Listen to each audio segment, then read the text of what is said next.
जब लोगों को पता चलता that you are a pilot, there are very bad pickup lines जो लोग मारते हैं, बहुत ही ज़्यादा. जैसे कि But somehow when I came very close to the ground, my aircraft toppled.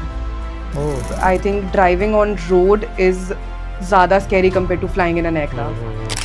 If you go under special training, only then can you land in Ladakh. But that black box, that CVR is recording everything. It is recording each and every move of yours, each and every sentence you say. In fact, आपने अगर कहीं पे ज़्यादा तेज सांस लेके ये भी बोल दिया ना, oh shit, even that is being recorded. Right? ये सही है. मतलब you guys used to take मतलब aircraft सीधा Exactly. for a सीधा. hot chocolate. Exactly, for a hot chocolate. And उसके पास फ्यूल नहीं था, तो उसने मेरा एयरक्राफ्ट आधे घंटे के लिए मांगा कि can you please give me your aircraft for half an our. वो लिटरली जाके उसमें सब्जी खरीद के लेके आया है. How safe is aviation industry at this point? What happened to those people? What happened to that aircraft? And you wouldn't believe कितने सारे लोग ये करते हैं जिनकी फ्लाइट छूट रही होती है, वो एक anonymous bomb threat का कॉल दे देते हैं just because flight delay हो रही है. After IC 814 only, India adopted the non-negotiable policy, which is कि they won't negotiate with the terrorists now. And we were like, यार ये India is not for beginners. ये यही हो सकता है सिर्फ. तो let's start with the announcement, Sakshi.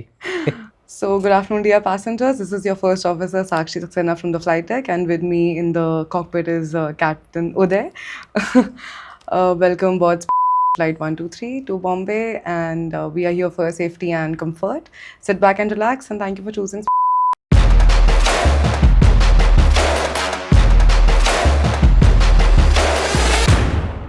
Hello guys, welcome to Unseen X. My name is Uday, and today we have with us a first officer of an Indian Airlines. Her name is Sakshi Saxena. And welcome, Sakshi. Thank you for having me here. So we'll get to know about her story, how she became a pilot, and उनके कुछ बहुत ही amazing experiences हैं. तो वो सारी चीज़ें आज हम डिस्कस करने वाले हैं. आज का पॉडकास्ट बहुत इंटरेस्टिंग होने वाला है. So make sure you watch it till the end. So we'll start the podcast now. So Sakshi, first of all I would want to ask you, so from where did the thought come from, like, of becoming a pilot? यार कोई ऐसी motivational story नहीं है. It's literally very random. I was coming back from a flight with my mom dad, and I was I think in class 8 or 9 something, and I see this captain, a lady captain, walk across with her fancy bag and everything, and people were, वो लोग उनको मुड़ मुड़ के देख रहे थे. This was I think Hong Kong airport. Right. And yeah, I mean, I was amazed when I looked at her, and I was like, this is what I want to be. I want लोग मुझे भी ऐसी देखे when I'm walking across. So, but my initial plan was not this. So in what year did you start your career? So right now you're a first officer. Yeah. Right. So in like what year did you start?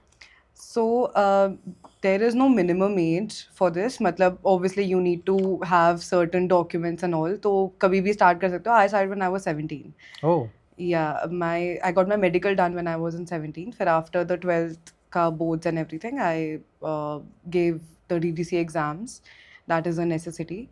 And yeah, it took me around 2-3 years.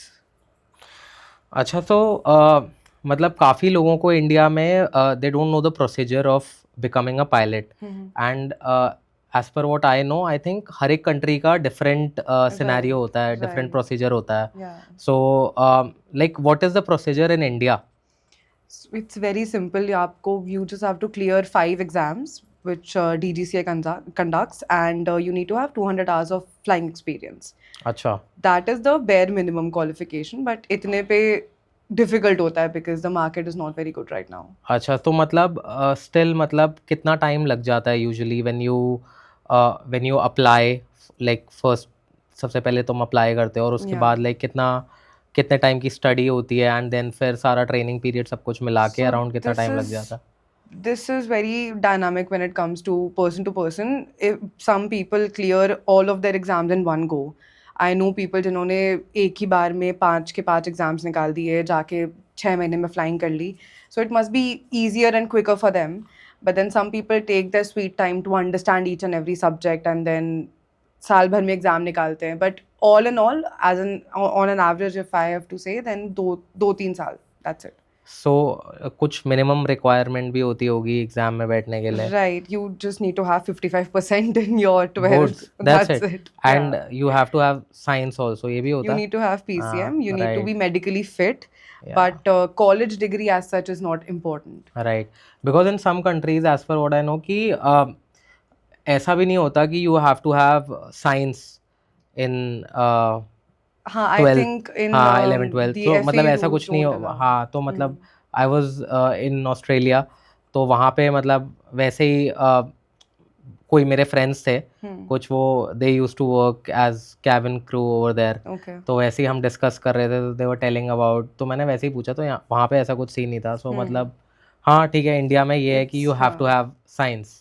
Correct. You For need that. to have Right. science and you need to clear the exams with a minimum of 70 marks. And India है, पढ़ाई तो होगी हमेशा. सही है. So yeah. तो now Sakshi, I will be asking you about your training period. हाँ. So as per जो आपने मुझे बताया, आपने अपना ट्रेनिंग पीरियड किया था फ्लोरिडा में, Right. राइट?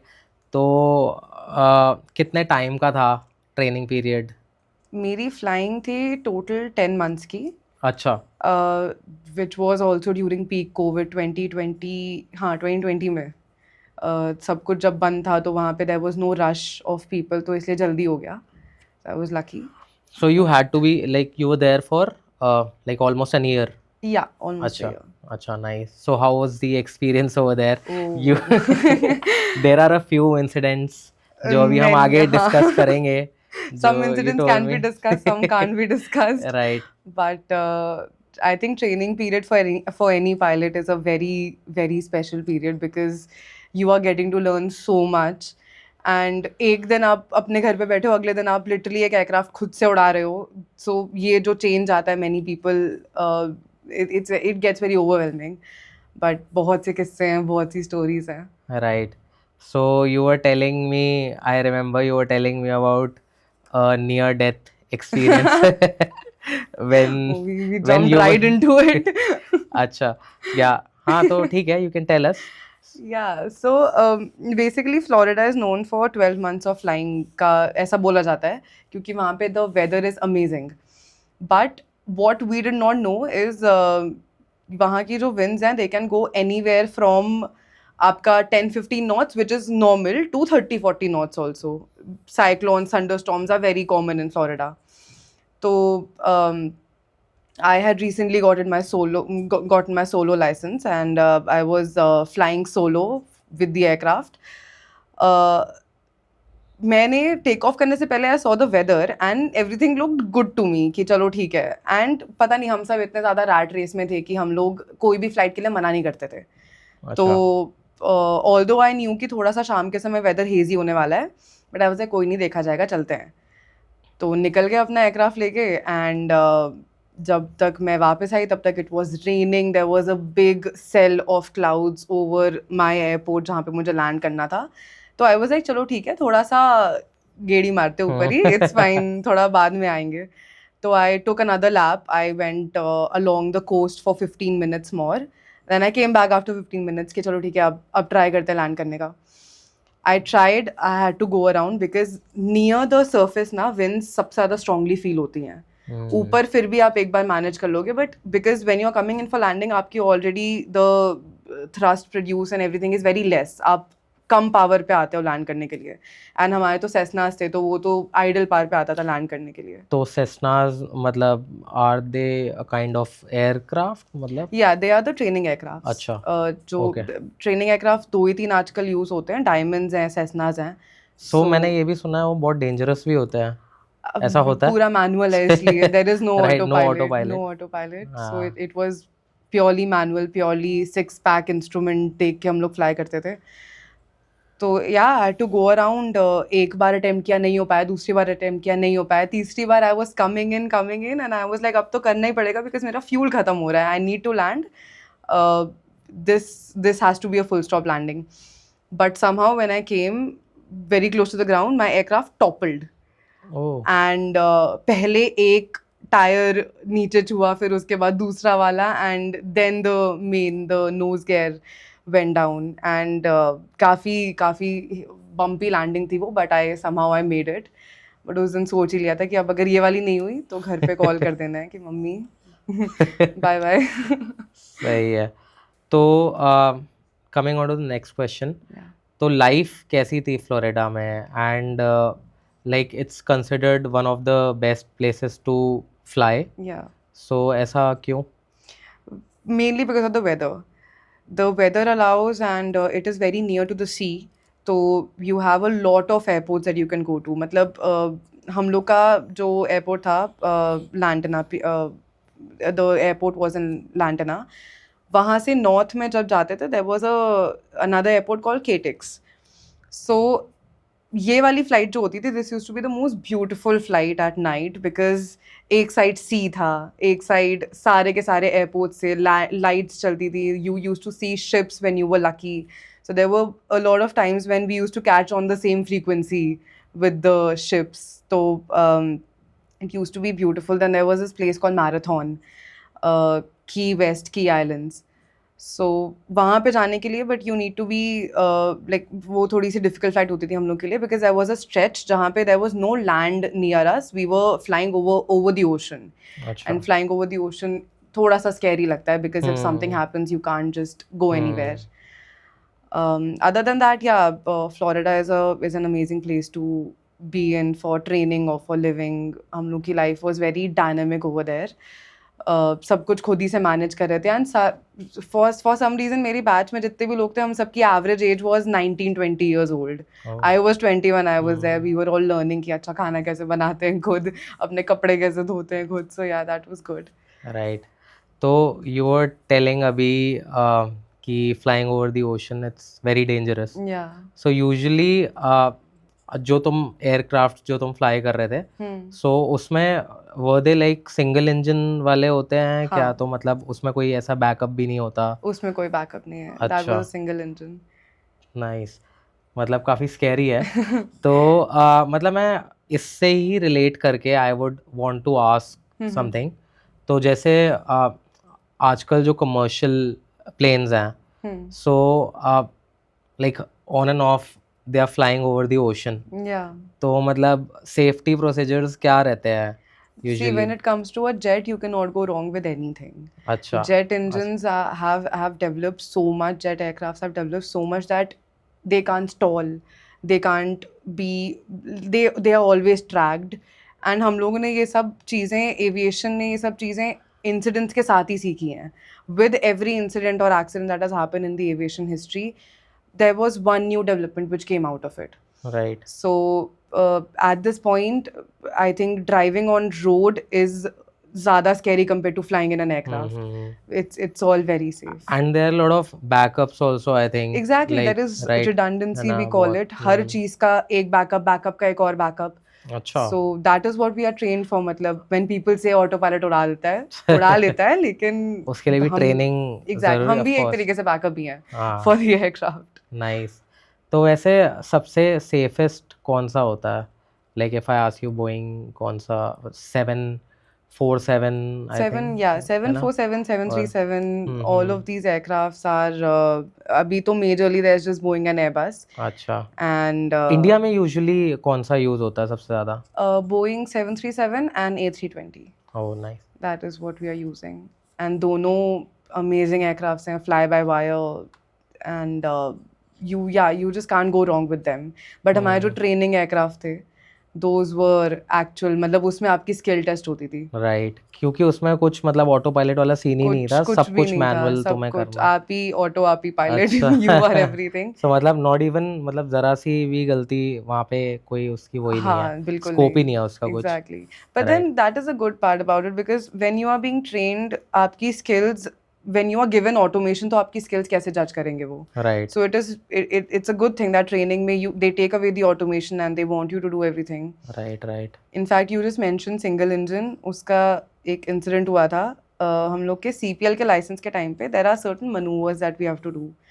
So ये instructor के साथ वाली flight थी, मैं अकेली नहीं थी. Thank God I was not alone in this.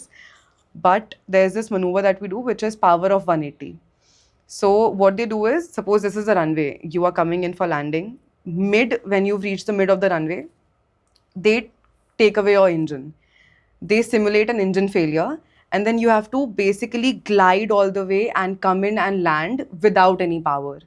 Oh. So my instructor, उसने पता नहीं जोश जोश में आके इतना ज़्यादा ज़ोर से वो पावर पुल बैक कर दिया. It's suppose to be very gentle, कि वो हमने वापस से रीलाइट करने का ट्राई किया, इंजन वो आया नहीं वापस. सो वो सिमुलेट नहीं था, वो एक एक्चुअल इंजन फेलियर वाली लैंडिंग थी, but that was a good experience. Right. Scary है, बट हाँ. तो in India when usually you are flying, तो कोई ऐसा इंसिडेंट हुआ है like when you are flying domestic, like emergency landings आजकल आई थिंक वो भी नॉर्मल हैं, या I mean, right?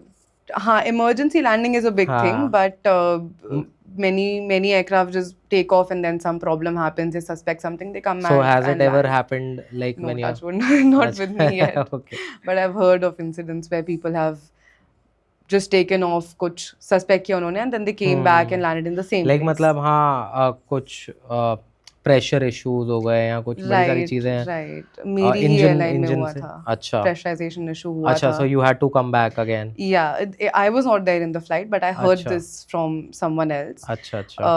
They had to manually control the aircraft pressurization, which is difficult to do.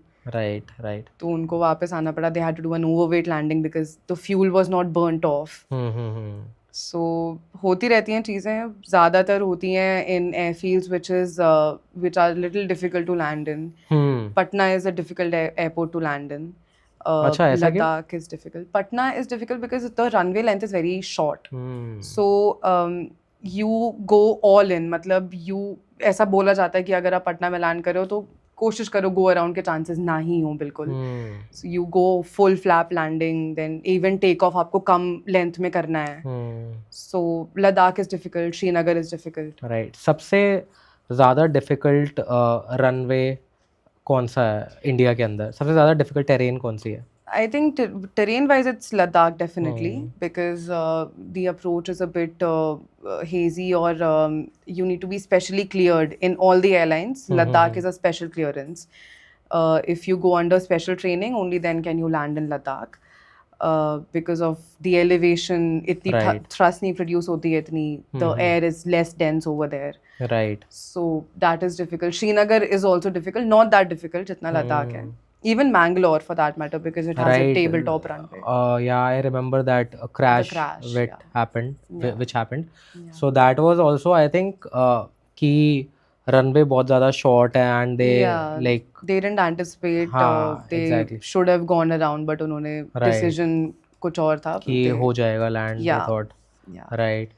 So Ladakh के लिए like when you're flying to Ladakh, तो उसके लिए मतलब you have to be specially trained पहले. Correct. So only like बहुत, और I guess उसके लिए ये भी होता होगा कि मतलब minimum number of hours, मतलब बहुत ज़्यादा experienced Right. pilots ही जाएंगे वहाँ You पे. need experience. You need your ground knowledge should be perfect. Your flying skills should be perfect. Right. आप simulator में बार बार करते रहते हो लद्दाख की approach, and that is when you're cleared for that. अच्छा. And Ladakh से ज़्यादा difficult is in fact Paro in Bhutan. That is very difficult. Oh. If you see the approach, तो वो आपको वैली के बीच में से सर्कल बना के फिर लैंड करवाता है जाके. अच्छा. So 1 second you are looking at the runway, the other second there's a mountain in front of you. फिर आप उसके पीछे से निकल के जाके लैंड करते हो. So it's difficult. Right. तो have you ever done any such difficult? No, I have not. I wish Ladakh? to do someday. Ladakh नहीं, भी नहीं? not yet. अच्छा, not yet. Okay. तो like also I would want to ask you like you must be having this knowledge कि जैसे अलग अलग countries में सेफ्टी पॉइंट ऑफ व्यू से मतलब सब कंट्री का अलग अलग सीन है सेफ्टी पॉइंट ऑफ व्यू से. Right. राइट कि सपोज यूरोपियन कंट्रीज हैं, so comparatively they are safer than some Asian countries. Yeah. So why is it like that कि मतलब टेक्नोलॉजी का फर्क या क्या reason? Technology is the same because everyone is using aircraft from ultimately 2 carriers. Because I think कि like if you look at countries like Indonesia या जो south Asian countries है, Yeah. they are considered more dangerous. Correct. Right. तो मतलब उसके लिए फिर reason क्या है, मतलब उसका like we keep seeing lot of crashes also, like पीछे भी आई गेस, Yeah. तो उसका रीज़न क्या है आपके हिसाब से? I think technology तो नहीं है because ultimately they are also flying a Boeing and we are also flying a Boeing. And ऐसा नहीं है कि हम कुछ special modification कर रहे हैं. It is the Boeing company which sends you their aircraft and then that is what you fly. But I think every company has their own standard operating procedures and the stricter they are, the better your performance would be. So India is very strict when it comes to pilot proficiency. They are very strict when it comes to the aircraft maintenance and everything. It is a non-negotiable.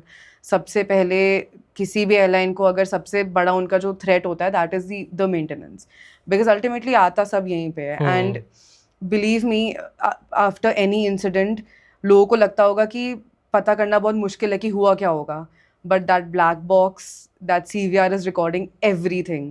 It is recording each and every move of yours, each and every sentence you say. In fact, आपने अगर कहीं पे ज़्यादा तेज सांस लेके ये भी बोल दिया ना, oh shit, even that is being recorded.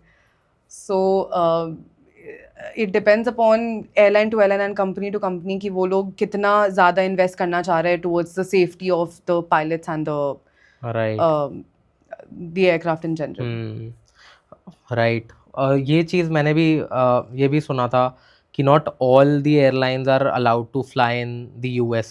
Exactly. है ना? Yeah. That is the reason I guess. Yeah.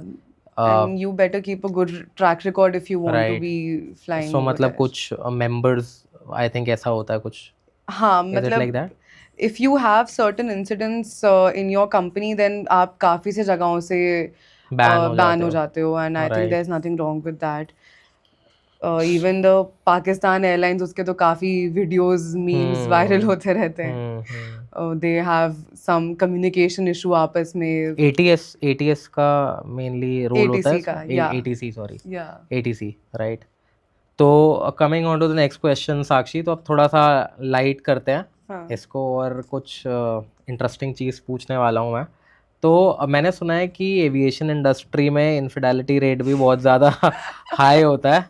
So pilots and all मतलब कहा जाता है हाँ, कि बहुत हमारी कौम थोड़ी बदनाम रंगीन मिजाज के होते हैं.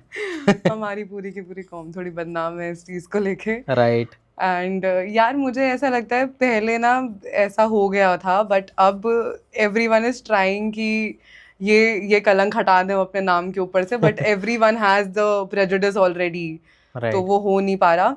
आई think it was because earlier time में कौन सा ऐसा प्रोफेशन था जो आपको इतना ज़्यादा घूमने दे रहा था या इतना ज़्यादा एक्सपोजर दे रहा था. आप हफ्ते हफ्ते भर के लेओवर्स पे जा रहे थे. There were very few professions पहले. Now people have started travelling in corporate also. Right. पहले तो कौन ही इतना ज़्यादा करता था. Right. Maybe because of that कुछ इंसिडेंट्स आए होंगे जिसकी वजह से. तो ऐसा यूजुअली कॉमन है काफ़ी, मतलब एविएशन इंडस्ट्री में, कि मतलब मैंने सुना है कि पायलट्स का और एयर होस्टेसेस का भी मतलब काफ़ी ऐसे केसेस सुने हैं पीछे भी, मतलब I guess I was reading somewhere. तो ये सब चीज़ें बहुत कॉमन है. आई वुडंट से बहुत कॉमन है, हाँ होती हैं ये सब चीज़ें. Right. But then again this is a field where it's a glamorous profession. You can't deny that. Who does not want to date a pilot? Right. And I think ऐसा भी नहीं है कि सारे के सारे लोग disloyal हैं या something like that. But अब जो कलंक है वो धीरे धीरे करके हटेगा. नहीं सही है. But this is in fact a very big problem for all of us. मतलब suppose you go on any dating site. Earlier it used to be a pride for us to put up a picture in the uniform. अब हम लोग डरते हैं ये करने से because लोग पहले ही सोच रहे थे कि अच्छा ये तो कहाँ ही, मतलब she is तो not interested. इसके पास तो पूरी लाइन होगी लोगों की and all of that, and it's not true. It's so not true. Right. तो वैसे कोई ऐसा इंसिडेंट है? Do you? हाँ, there are people जो आपसे बात करना स्टार्ट करते हैं and then they go into सबसे कॉमन चीज़, फ्री टिकट्स मिलेंगी ना, and then you are like आप क्या बोलो कि भाई सिर्फ फैमिली को मिलती है फ्री टिकट. एक वहाँ बैठा हुआ है वहाँ पे फ्री टिकट वाला. Right right. ये है, दिस इज इंटरेस्टिंग, बट सबको नहीं मिलती free ticket. It is upgrade करा सकते हैं, अपग्रेड अपग्रेड करा हो सकते जाता हैं, है, बिल्कुल राइट अपग्रेड करा राइट। सकते हैं। तो next time when I am travelling somewhere domestic में तो श्योरली। तो अपग्रेड करा देना। श्योरली। बाकी या सो हाँ, कोई ऐसा incident? No, nothing in particular, but yeah, a very common thing is कि जब लोगों को पता चलता है that you're a pilot, there are very bad pickup lines जो लोग मारते हैं, बहुत ही ज़्यादा। जैसे कि oh, you must be good with the thrust game. Ew, like ew, seriously. And I mean, it's लोगों को लगता है pilots are only compatible with pilots when it comes to dating and stuff. ऐसा नहीं है। हम लोग दिन भर वही बातें करते हैं, दिन भर उसी माहौल में रहते हैं। We want to talk about different things. Of course. But then when you go out and talk to people, then they are either interested in the tickets or they are interested in the glamour or something or the other. Tickets का तो I think कि जो होता है वो blood line में ही you can do, right? सही है। So coming on to the next thing, so कोई ऐसा कुछ इंसिडेंट हुआ हो when you are travelling somewhere और कुछ क्रेजी एक्सपीरियंस ऑन बोर्ड, बहुत ही इंटरेस्टिंग कुछ? You are telling me something, I remember, when you are flying to Patna, I guess. That was funny, yeah. Yeah. उस समय I was a third pilot, I was an observer. बहुत initial के days थे जब काम start किया था। तो क्या होता है ना, आपको सुपर न्यूमरी फ्लाइट्स करनी होती हैं कुछ कुछ, which is basically the captain and first officer are sitting and you are sitting at the back, you are observing them कि कल को आपको जाके करना है, so you are just sitting and observing. It was one of those flights and we get a buzz from the cabin crew. Captain goes go ahead for the flight deck and she's like, sir, the lavatory right in front of the cockpit is inoperative at the moment. And the captain goes full गुस्से में कि एक ही तो lavatory है जो हम use कर सकते हैं, तुमने उसको भी inop कर दिया, what is the reason? And then she was like, sir, I'll tell you the reason upon landing. We landed in Patna and then captain ने जाके देखा and someone had spilled pan in the lavatory and we were like, यार ये India is not for beginners. ये यही हो सकता है सिर्फ। तो और कुछ ऐसा हुआ हो कुछ? यार मेमोरेबल चीज़ें तो काफ़ी सारी हुई हैं इस जर्नी में। I remember there was this one time, हम लोग actually the way I got selected in my airline in which I am right now, not suppose to say, उसका एक कैडेट पायलट प्रोग्राम निकला हुआ था। So since our batch, the batch that I was a part of, that was batch number 1. तो they were coming up with a lot of photo shoots and everything promotional उसके लिए कि हम अपने खुद के cadets और students से ही photo shoots करवाएंगे. So there was this one picture, me and 3 of my friends were there, and that was a cover picture of the magazine जो हमारी airline में रखी हुई थी, the in-flight magazine. So there was this one kid, when we landed, so I came out of the cockpit and there was this one kid, he came up to me with the magazine and he's like, ma'am, is this you? And I was like, yeah, that's me. That was very sweet. So sweet. Yeah. So Sakshi, now again coming back to your training period. So मैंने सुना है कि training के time पे pilots काफ़ी मस्ती वगैरह करते हैं। तो how was your experience during that time पे? बहुत मस्ती वगैरह वाला था सीन? काफ़ी ज़्यादा, इतने रूल्स नहीं होते और हम लोग तो यूएस में थे तो काफ़ी ज़्यादा सही था।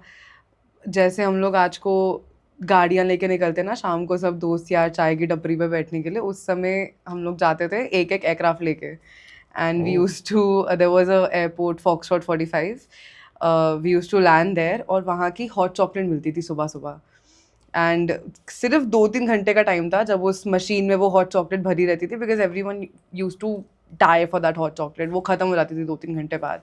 तो हम लोग सब लोग अपने टाइम सिंक करके we used to all take off half an hour before that. We used to land in foxtrot 45। ये सही है, मतलब you guys used to take मतलब एयरक्राफ्ट सीधा for a hot chocolate. Exactly, for a hot chocolate. तो ऐसे कभी भी किसी टाइम पे भी तुम लोग लेके जा सकते थे एयरक्राफ्ट या? हाँ, मतलब अच्छा, कोई ऐसे रेगुलेशंस नहीं थी? नहीं, because we were doing our building, हमें 100 आवर्स सोलो चाहिए था। तो हमारे इंस्ट्रक्टर्स को हम 3-4 लोगों पे इतना ज़्यादा ट्रस्ट हो गया था कि चलो ठीक है, मैं आग बंद करके भी तुम्हें एयरक्राफ्ट दे सकता हूँ।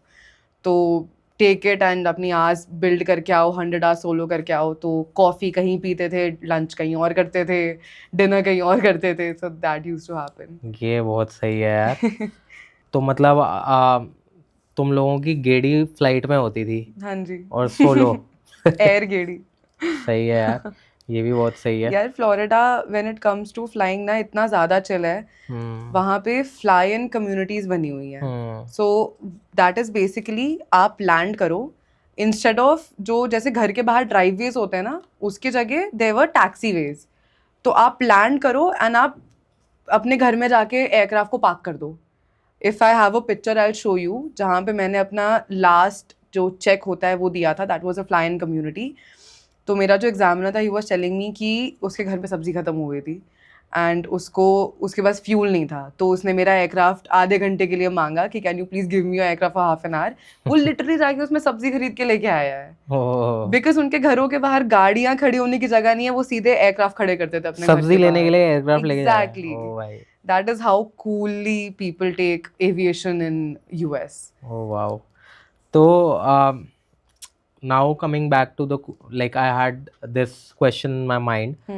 तो जैसे सपोज कोई भी इंसिडेंट होता है एविएशन इंडस्ट्री के अंदर, जैसे जो क्रैशेस होते हैं, तो मतलब किस तरीके से लाइक तुम लोगों को, आप लोगों को जैसे पायलट्स को वो स्टडी कराया जाता है और कैसे अमेंडमेंट्स उसके अंदर होती हैं. लाइक यू गाइज, तुम लोगों को पूरा मतलब मैंने ये चीज़ सुनी है कि जो भी क्रैश होता है उसकी पूरी केस स्टडी मिलती है. Like you guys get the whole case study and then कैसे चेंजेस हुए हैं, टेक्नोलॉजिकल चेंजेस भी हुए हैं I guess since the past 15-20 years I guess aviation industry के अंदर ड्रास्टिकली, है ना. ड्रास्टिकली. तो मतलब how safe is aviation industry at this point at present in it's 2024? the safest mode of transport, I would say. You Acha. can't go wrong with this. The pilots are highly trained. The aircrafts are maintained to the best level. In fact, you mentioned the case study.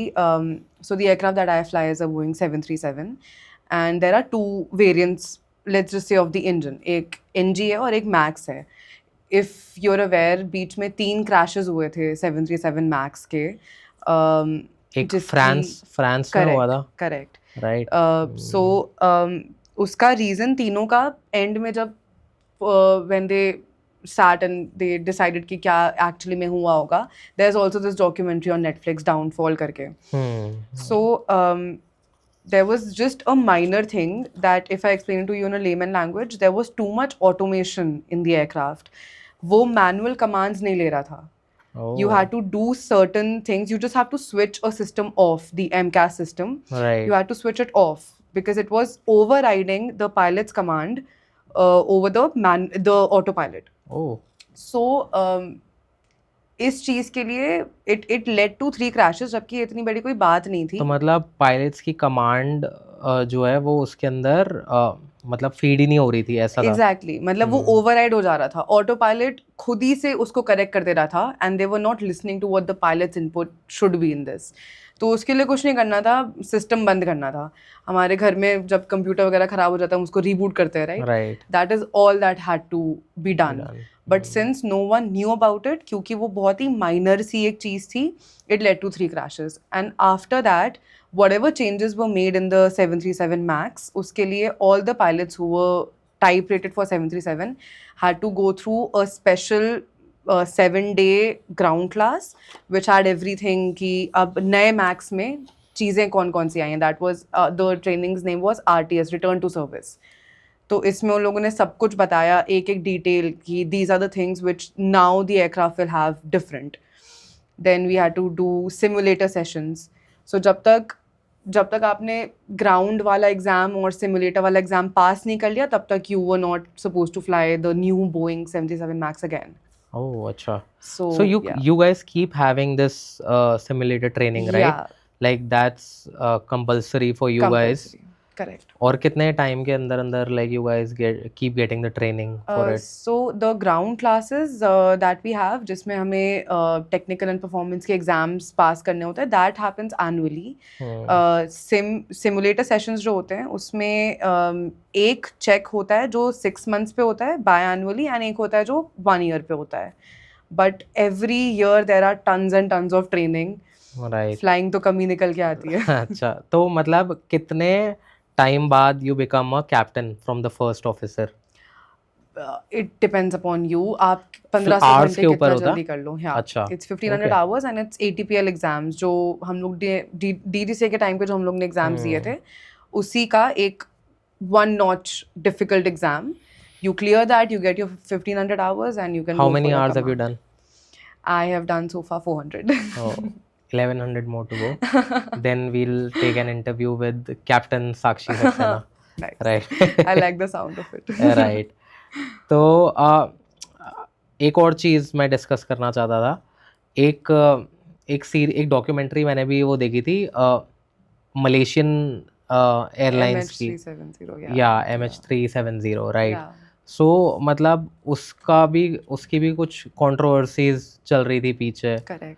सो उसके बारे में कभी कुछ ऐसा discussion हुआ है when you guys are given any training?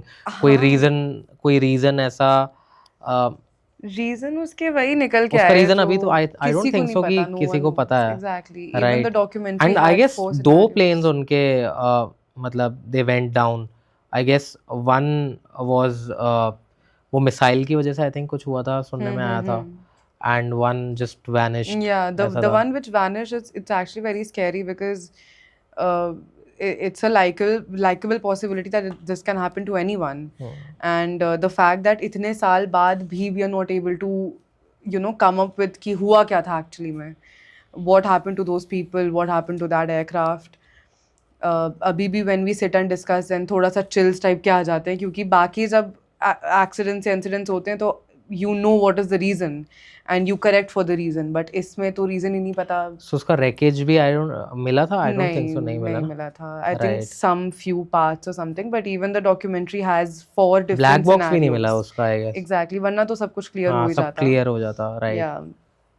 But if you're interested, you should actually watch Air Crash Investigation on Hotstar. It's amazing. उसमें काफी सारे case studies हैं, काफी different चीजें हैं. So right. हम लोग का तो होमवर्क वही होता है. अच्छा. तो साक्षी एक क्वेश्चन और I want to ask you कि अगर कोई कॉमर्स बैकग्राउंड से पायलट बनना चाहता है तो मतलब इंडिया में बन सकता है क्या? बिल्कुल. कॉमर्स से, हिस्ट्री से, किसी से भी. यू जस्ट ओपन स्कूल से दे दो PCM, दैट्स इट. बहुत अच्छा ऐसा. अच्छा पहले बट PCM फिर भी you'll have to do that. मतलब 11th 12th का वो तुम्हें करना पड़ेगा. उतना बेसिक आना ही चाहिए. अच्छा. Because even when you start studying for aviation तो ऐसा नहीं है कि सब कुछ ही यूज हो रहा है, but basic maths and physics तो आपकी यूज हो ही रही है. Right. It is developing an understanding with you. But recently बहुत चेंज हुआ है the way people now are getting selected. There is this exam that we give which is called psychometry, which is extremely important because लोग भूल गए थे कि इस profession में mental health is a very important aspect. अगर आप mentally if you're not doing okay before a flight, anything can happen. अच्छा हाँ, एक इंसिडेंट हुआ था आई थिंक फ्रांस का आई थिंक था कुछ कि पायलट की किसी गर्लफ्रेंड का आई थिंक उसका टेक्स्ट आया था और वो बहुत ज़्यादा पिस्ड था, तो उसने क्या किया कि फ्लाइट क्रैश कर दी थी उसने. एक्चुअली में ऐसा हुआ था सीन. तो आई थिंक कुछ मेंटली एग्जैक्टली ये होता है. मतलब ये बहुत इंपॉर्टेंट है. I think it is very difficult in a way. आप something major has happened before your flight and you are going and you are flying the aircraft, you are responsible for so many people. But in fact ये speculations whenever all of our friends and we sit down and talk about this, तो we do discuss कि थोड़ा सा ध्यान देना चाहिए about the mental well-being of a pilot, because we can't discuss openly. बहुत से ऐसे pilots हैं जो अगर therapy sessions लेते भी हैं तो वो किसी को बताते नहीं हैं, because ultimately people will start judging them कि ये क्या उड़ाएगा, ये तो थोड़ा Hmm. इस समय साइड ट्रैक हो रखा है, Right. which is why the psychometry exam is very important. It is just a exam of 200 questions or something that you have to complete in, let's say, 15 minutes. और वो सारे questions ऐसी basic वाले हैं कि suppose you are put in this situation, then how will you get out of it? So you have to answer very diplomatically, and you have to answer in a way, and then it will go to a psychologist. They will sit and analyze if your brain is correct or not for this profession. So after 9/11 do you think कि background checks बहुत ज़्यादा मतलब Yeah, रखे जाते हैं? रखने भी चाहिए, हाँ, है, उसके वो बाद रखने भी से चाहिए आई थिंक। exactly. तो उसके बाद डू यू थिंक कोई एक ट्रांसफॉर्मेशन आया है थोड़ा मतलब Definitely, एविएशन definitely. इंडस्ट्री के अंदर? हम लोग को एयरपोर्ट एंटर करने के लिए we have this airport entry pass called AEP. उसका एक एग्ज़ाम होता है विच इज़ एविएशन सिक्योरिटी का एग्ज़ाम. तो उसमें देर आर एक्चुअली जो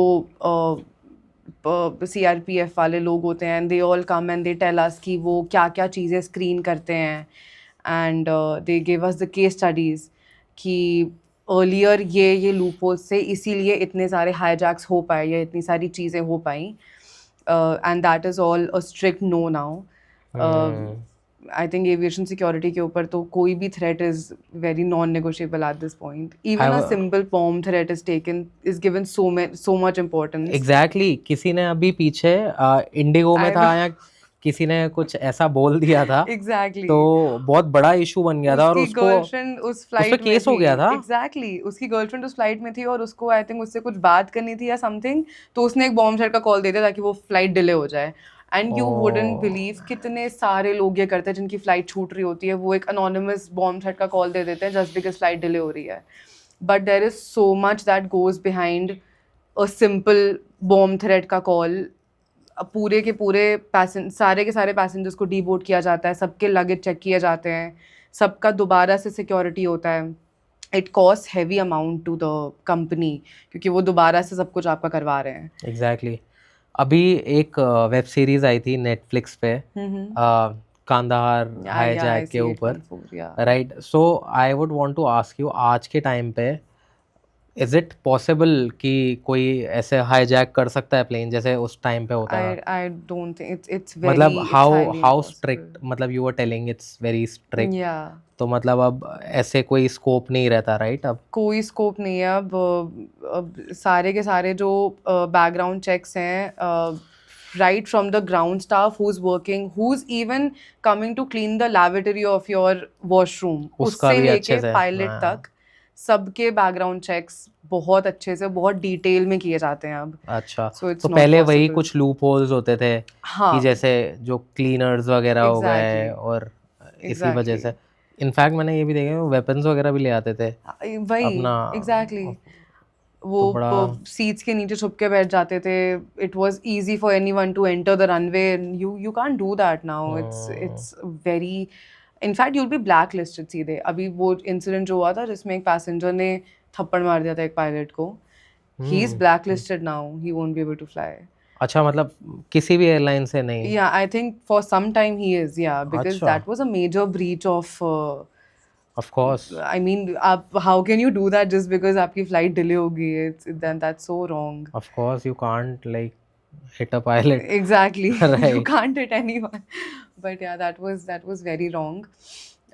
But आजकल hijack and all is I think next to impossible. Even अगर होता भी है, after IC 814 only, India adopted the non-negotiable policy, which is कि they won't negotiate with the terrorists now. वो अगर last resort होगा, they will shoot down the entire aircraft, but they will not in any circumstance negotiate with the pilot. Because you saw उसके end में ना that वो जिन लोगों को उन्होंने हाँ. छुड़ाया उसके बाद ही इतने सारे इंसिडेंट्स हुए. हाँ, उन्हें मतलब रिलीज करने पड़े थे Exactly. टेररिस्ट कुछ, उसके बाद ही मतलब they were Yeah. Able to get back all the people, Yeah. Right? तो इसके बाद I think that should be it for now, Sakshi. Right. So इसके साथ ही I think we'll end the podcast, and thank you guys again for watching the whole episode. Thank you again, Sakshi. Thank you for having me. coming. It was lovely chatting with you. Same, a pleasure having you with us over here. So, thank you guys again. Would mean a lot to us if you could subscribe. And with this, we'll end the podcast.